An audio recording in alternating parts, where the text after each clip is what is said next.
Hello everyone, my name is Kunal Yadav and today we are here to learn DHTML.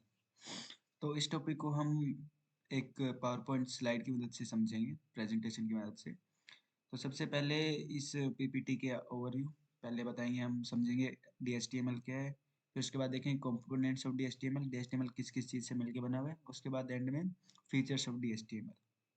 Okay, let's start with DHTML. DHTML stands for Dynamic Hypertext Markup Language. It is nothing but Dynamic HTML. Dynamic HTML एक कोई markup language नहीं है. It is a term which is uh, used for combine features of web technologies. For example, CSS and JavaScript and HTML. They combinedly make DHTML. Okay.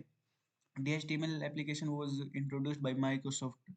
तो ये Microsoft ने इसको introduce किया था जब उनका इंटरनेट एक्सप्लोरर का फोर्थ वर्जन रिलीज हुआ था 1997 में। ओके, तो अब तक हमें पता चला कि DHTML कोई लैंग्वेज नहीं है, it is a combination of different web development technologies. ठीक है, जिससे कि हम वेब पेज को डायनेमिक और इंटरेक्टिव बना सकते हैं। नेक्स्ट कंपोनेंट्स की DHTML किन किन चीज़ों से मिलकर बना हुआ है, इसमें मेनली 4 कंपोनेंट होते हैं। एक तो हमारी बेसिक HTML, एक CSS, एक जावास्क्रिप्ट और डोम।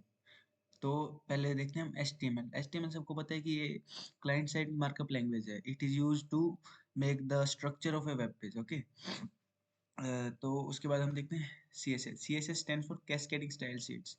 तो इसमें क्या करते हैं, जो वेब यूजर्स या डेवलपर रहते हैं ना, वो अपने पेज लेआउट को या फिर किसी वेबसाइट को स्टाइल कर सकते हैं। मतलब आप समझते होंगे CSS तो क्या होती है। ठीक है, अब जावास्क्रिप्ट क्या होती है? जावास्क्रिप्ट एक स्क्रिप्टिंग लैंग्वेज है, क्लाइंट साइड की जाती है।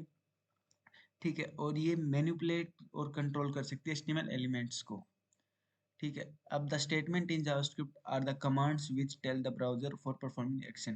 तो ये जावास्क्रिप्ट क्यों यूज होती है ज़्यादातर? ये अपने पेज को इंटरेक्टिव और रिस्पॉन्सिव बनाने के लिए मोस्टली यूज करी जाती है जावास्क्रिप्ट। ठीक है, अब डोम क्या होता है? डोम होता है document object model. It is mainly used for defining the object and properties of all elements in HTML. जितने भी एलिमेंट्स हैं उनकी प्रॉपर्टीज या फिर ऑब्जेक्ट डिफाइन हम इसकी डोम की मदद से कर सकते हैं HTML में। ठीक है, अब ये कुछ हैं फीचर्स ऑफ DHTML। पहला है, ये सिंपल है और मेन फीचर इसका, we can create web pages dynamically. मतलब जो वेब पेज होते हैं ना, कुछ वेब पेज होते हैं स्टैटिक, जिनमें कोई भी कभी भी डाटा चेंज नहीं होगा, और कुछ होते हैं डायनेमिक जो वक्त के साथ चेंज करते रहते हैं। जैसे करंट वर्ल्ड कप किसके पास है, तो वो ऐसा है कि हर 4 साल में वो उस बदलना पड़ता है। या फिर और करंट ले लो कि हर डे की मतलब न्यूज़ देनी है, तो उस वेब पेज को एवरी डे उनको अपडेट करना पड़ता है, तो वो वेब पेज होते हैं डायनेमिक। ठीक है, तो dynamic style is a feature that allows users to alter font size colour and content of a web page. Dynamic का मतलब यही होता है कि किसी भी वेब पेज का अपन फॉन्ट साइज कलर और कंटेंट किसी भी टाइम अपडेट कर सकें।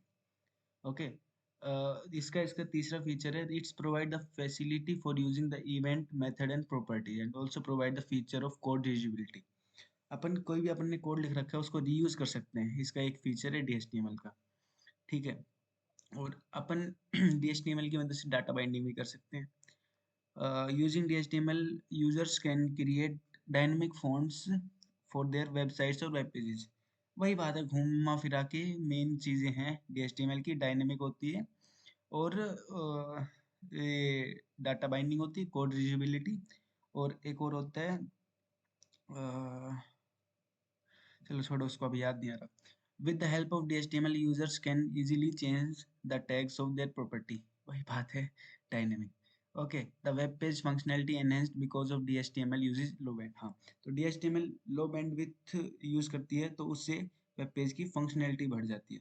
हाँ, तो मैं वो याद कर रहा था, वो इंटरेक्टिव होता है फिर पेज, इंटरेक्टिव, डायनेमिक और कोड रीयूजेबिलिटी। तो मेन फीचर्स यही होते हैं। ओके, तो that's it from my side. Thank you everyone.